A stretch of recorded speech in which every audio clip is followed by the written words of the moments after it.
there, so this is Lori. I am going to show you how to mix some resin and pour it into some of my pieces today. These are some pieces that I did previously. So they look like this. They have the watch parts in them already. My focus is not really focusing, sorry, up close like that.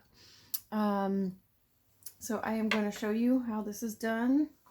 So I'm going to take my pour on resin. You can use any brand. It comes in two parts. There is a resin and a hardener. And you want to do them in that order.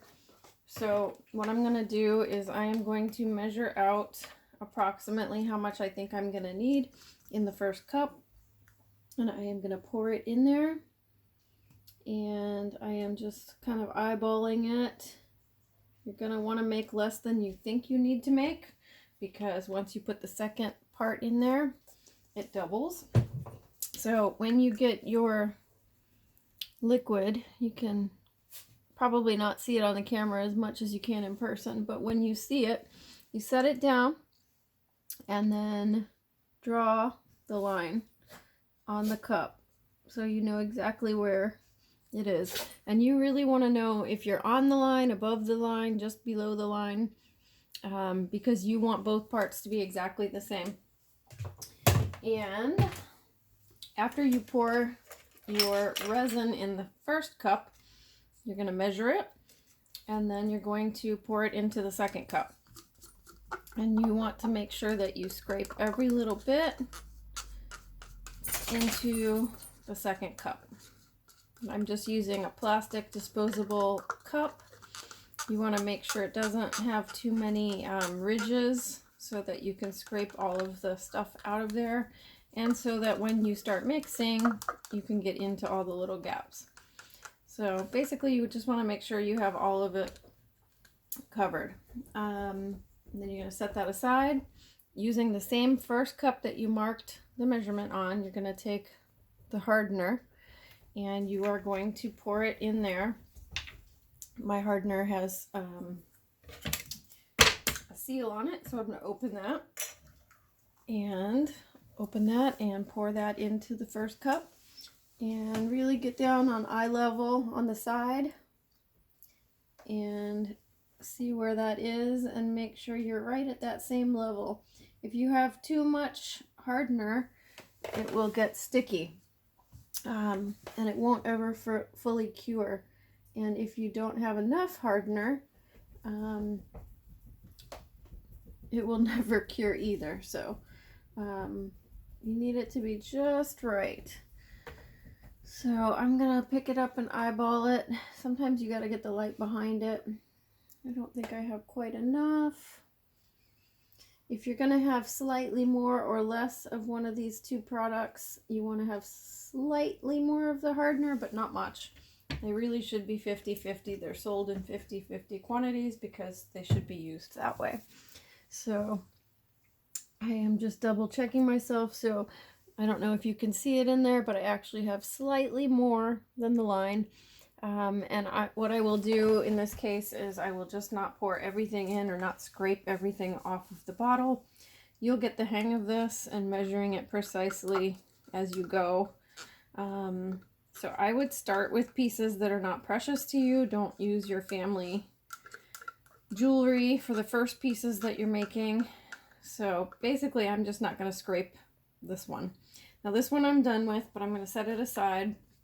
And my directions tell me to stir this for, I believe it says 100 stirs. So I will just try to talk to you while I stir it 100 times. And while I stir this, I am going to try not to get any air bubbles in there. So I'm not going to go too fast, but I'm not going to go too slow either. And I'm going to try to show you, I'm scraping the sides as I go. And again, trying not to get too many air bubbles. We're going to use the heat gun so that we get rid of those air bubbles anyway, but the less bubbles we have to deal with, the better. I try to do this step, it sounds ridiculous, but with as much patience and love as I can. I figure whatever mood you're in when you're creating the jewelry is going to somehow translate to the jewelry. I'm not a super spiritual person, but I do think that what you put in is what you get out. So I try to do this with patience and love, and I'm gonna stir it maybe 30 or 40 more times. And again, trying not to get the air bubbles in there. Trying to have patience for these little 1-minute portions is really important, because this is what makes or breaks your whole project. So you could spend hours putting the pieces in and ruin it with this couple of minutes of resining just because we lost our patience. So you really want to do this well. Make sure you're scraping the bottom and the sides. And again, trying not to get bubbles. I will tell you, there are a ton of bubbles in there. I don't know if you can see it in the close-up there. I'll show you in the spoon in a few minutes, but we're a little over 100. So we're going to go to cup number 3. This is cup number 1 that we used to measure, cup number 2 to stir the first time, and cup number 3. So now we're going to pour it into cup number 3 and scrape every little last drop out of there. I have probably made too much resin for this pour, and when I make too much resin, I tend to make bottle cap magnets out of the extra resin. So I have bottle caps sitting around. I put the watch parts that are too big for my jewelry in a bottle cap with some glitter behind it, and then I pour the extra resin in there when I have it. So my recycled bottle cap magnets are then affordable and made out of my waste, so I'm not wasting anything. So now this one I'm going to put inside the first cup. They will stick together when they dry, and it's less room in the trash. So now I'm going to stir this again 100 times. And again, try to be patient with yourself with this. 100 stirs doesn't seem like a lot, but when you're sitting here just trying to be patient, sometimes it seems like an eternity. So we're just gonna stir, stir, stir. Sometimes I sing to myself. Sometimes I make little heart shapes in there so that there's some love in there. I know it sounds silly, right? Anyway, we're gonna keep stirring, and I would rather over stir than under stir, but you don't want to stir for way too long, because again, you're gonna get way too many bubbles in there. And I know I keep telling you you don't want bubbles in there, and there are literally a million bubbles in here. So don't let the bubbles in there freak you out. When I say don't get bubbles, you're gonna have bubbles, but the less you get in there now, the better for popping them later. So you don't just want a big bubble. Okay, so in the beginning I used to count these literally 1, 2, 3 through 100. I kind of know when the resin is the right color and consistency, and it does change quite a bit. So I think we're right about there. It's pretty clear. It's not hazy at all. And I'm going to scrape off all the extra bits. I'm going to take the first 2 cups, put the knife in there, and throw that in the trash. You want to make sure that you are in a trash can where that is not going to stick. So you want to make sure you put that in a bag. The bag shouldn't have a hole in it. This is what my resin looks like now. I'll try to take a photo of this when I pour again so that you can see in a still photo. So I'm gonna try to, let's see if I can get the camera so you can see this a little bit better. My messy studio. So I'm gonna take this piece here, and I'm gonna take my spoon. This is a larger heart bottle cap piece, and I'm going to just take a little bit on my spoon. I don't want to overdo it. I would rather do a little bit at a time. So I am literally only taking this much in my spoon, and I'm going to drizzle it over here. So this resin is going to fill in the gaps on its own. You can kind of spread it around. And I know that I have not poured enough resin on here. I do that on purpose. I let it fill in the gaps. I let it settle. It's going to find the path of least resistance, and it's going to spread out.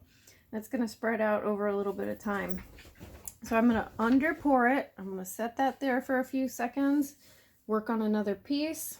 Here's another bottle cap. Or not a bottle cap, another bottle stopper. I'm going to take, you know, a little bit on the spoon like this. And I'm going to drizzle it over this piece. Now I have, all my watch parts are tacked down with clear nail polish. Boy, I put way too much on this one. You can see I put way too much on this one. It's, so what I'm going to do is, if I put too much, I'm going to take it on the back of the spoon and put it back in the cup. I'm going to take some more on the back of the spoon and put it back in the cup. And just keep taking it. And again, I'm gonna take off more than I need to, because I want it to settle into the shapes, and then I'd rather have less than too much at this point. So now it's under. I'm gonna set that on the flat space. So now what I'm going to try to do is show you, these are earrings that I have here. This is a piece of styrofoam. It works really good for keeping the earrings flat. So these are earrings with a post. You can see there, and I stick them down in there. This works great for shapes that are three-dimensional and you need them to sit flat for the resin. The only thing is, when I use the heat gun on this, the foam little chunks can get everywhere, so you have to be extremely careful that you don't get the chunks in the other pieces. So when I pour these smaller shapes, I want to clean the back of my spoon, so I'm not going to get any extra drips. And my dogs are barking in the background. I'm going to take a little bit in the spoon. Let's see if I can get this close here for you. And I am going to just pour it a couple little drops at a time, like that. And second one, I'm just going to pour it a couple little drops at a time, and I'm going to let it fill in on its own with gravity, a couple little drops at a time. And you will definitely learn how much is the right amount, but again, go slow, start small. I might need to get a different angle on this for you so you can see the pour a little bit better. And we're going to let these fill in on their own. So let's see what we got there. Sorry, my dogs are barking like maniacs. There's probably a squirrel in the backyard, maybe a delivery guy. I don't know. So I'm going to pour a little bit, and again, just a couple little drops. And I'm not overfilling my spoon. I'm filling it every single time that I need to fill one of these guys, because if you put too much in the spoon and then have too much in the spoon and try to pour it, it's going to, oh my god, those guys are barking like crazy. And I hope you like my babies, because they're barking for you. So anyway, if you overfill the spoon and then try to pour 2 or 3 earrings at once, it just makes a big mess. You end up pouring too much in the first ones. I'm going to get through these 6 earrings here and then probably go quiet my dogs down and come back. And again, you only have a short period to work with the resin. So hopefully they'll quiet down on their own, but okay. So guys, come on, quiet down.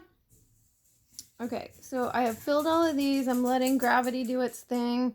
I'm gonna let them settle. Loco. Loco's being loco. I'm gonna pour some of these on this flat mat that I have here. I want to make sure that they're totally flat. Sometimes I have a fold in my mat, and you want to make sure your pieces are not sitting on that fold. Gonna pour a couple drops, let it set, pour a couple drops, let it set. Because if you over pour it, it's going to overflow out, and you're probably going to ruin that piece. If you catch it while it's still wet, sometimes you can get it to kind of wipe off, but it's really sticky and messy, and resin is not good for your skin. I don't have an allergy to resin, but some people do. So you don't want to find out the hard way that you have an allergy to resin. So a lot of people wear gloves when they do this. I would recommend that until you know if you have an allergy. Let's see, these are all little tiny earrings, and they don't take a lot of resin at all, and it settles out pretty quickly in there. It depends on which brand you use. Some of them dome up a little bit more than others. Some of them settle a little more flat. Some of them are meant to be for flat surfaces, like for doing bars, tabletops and bars. Those ones will settle a little bit more.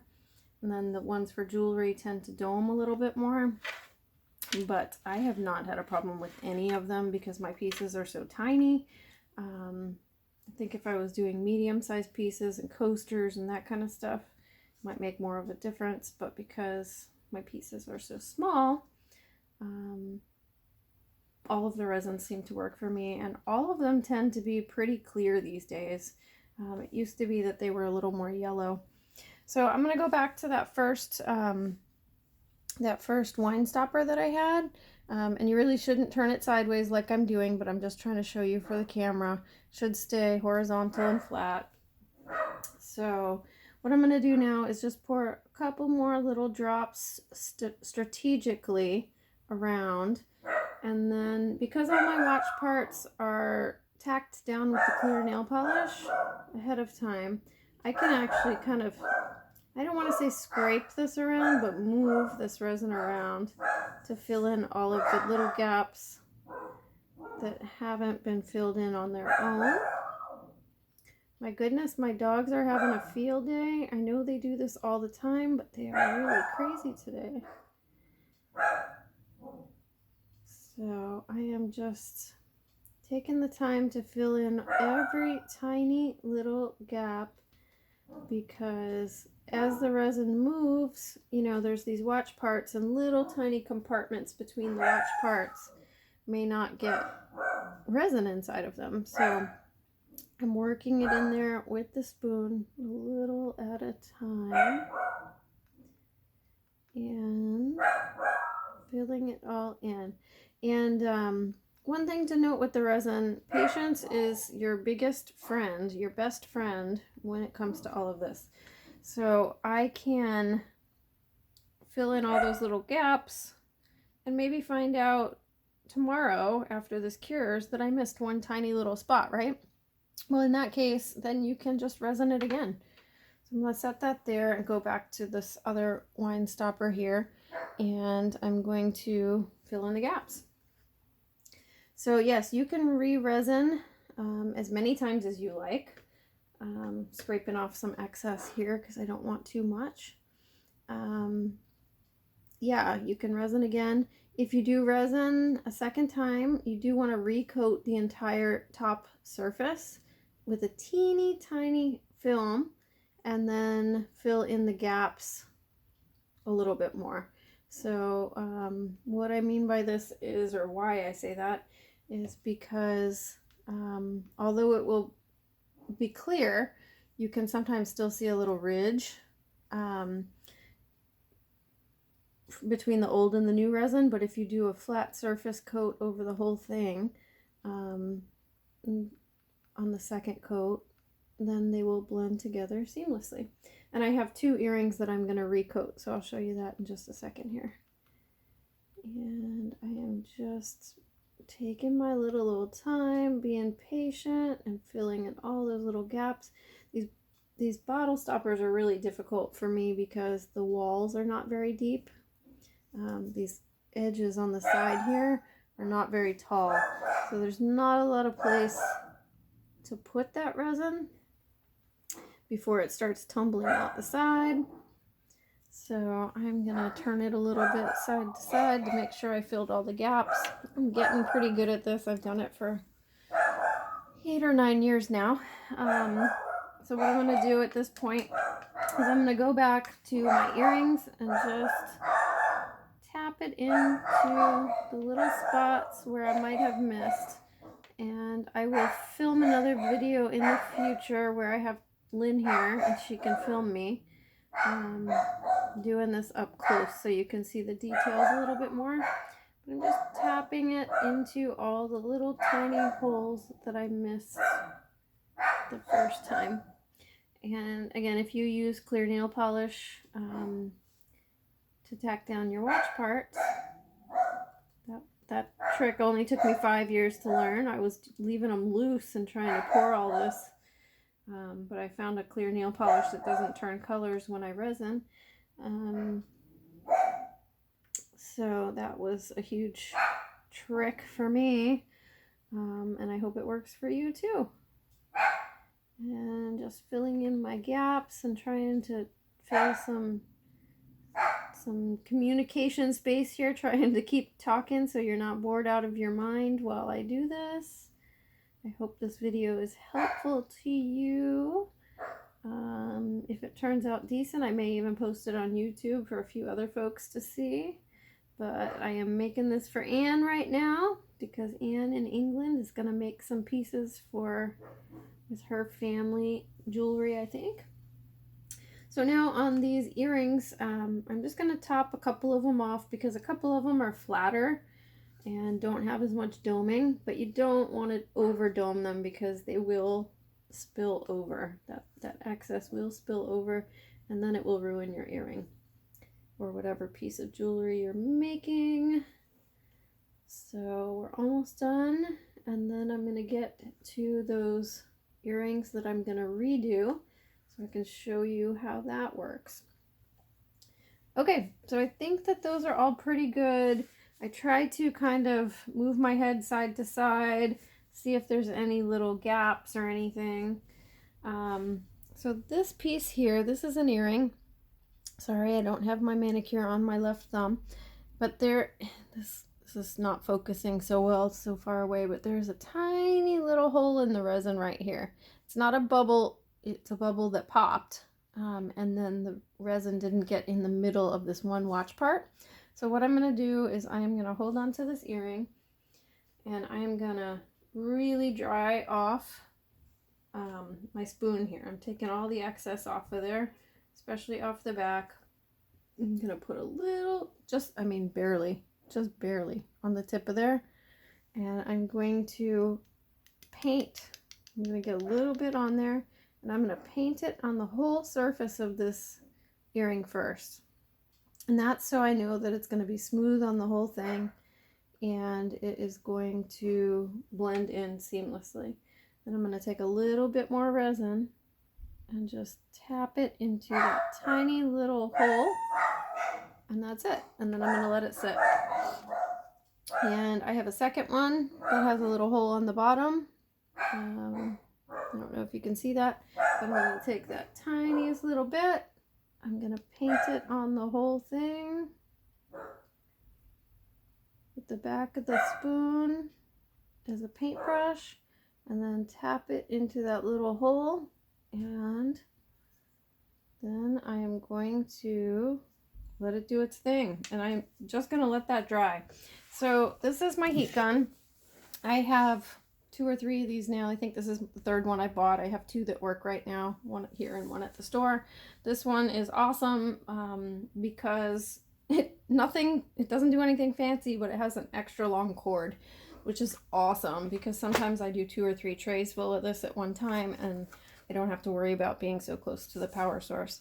So this is going to be loud when I turn it on. I won't be talking while I use it, but basically I'm going to turn it on.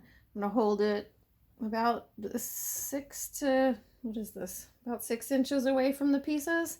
I'm going to sweep it back and forth a couple times. You'll see the bubbles pop. Maybe not in the video, but in real life you'll see the bubbles pop.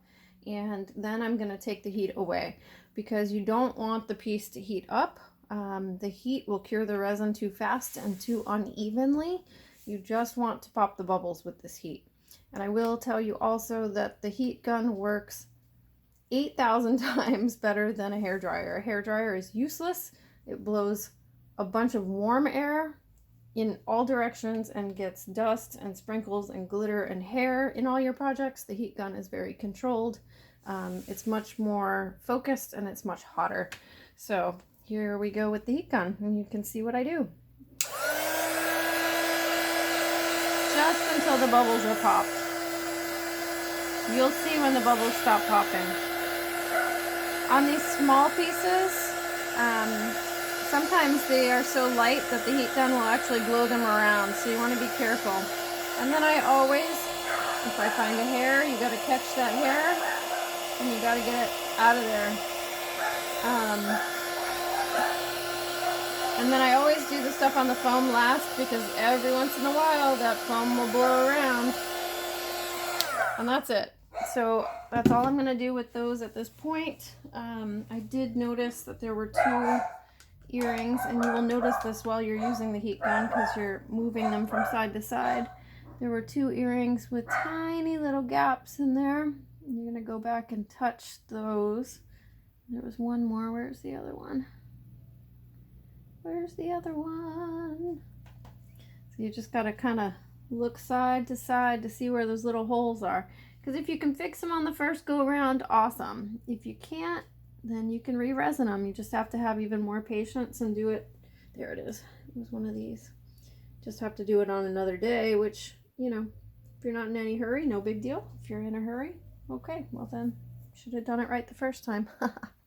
Anyway, that is what those look like. I am going to, every 15 minutes for the first hour, and maybe every half hour after that, for the next hour, I'm going to go by with that heat gun and just pop the bubbles. Other than that, I am going to leave these completely flat, let them cure, do not touch them, and leave them for a whole 24 hours. If you touch them, you will get fingerprints in them, I promise you, and you will be upset that you did it. You may want to start with bottle caps and just mess with it and touch them when they're too wet on purpose. But do it with your, you know, junky projects. Do it with the first ones you try, just so you know what's going on. But don't ruin your good pieces like I did. I have probably ruined thousands of dollars worth of jewelry parts. Let me put this film on me. I don't look great right now, but that's me talking. I have ruined thousands of dollars of parts because I touched everything or didn't let it sit long enough, or didn't let it cure long enough, that kind of thing. So anyway, I hope this was informative for you, Anne, and if you have any questions, you know how to reach me. Mwah!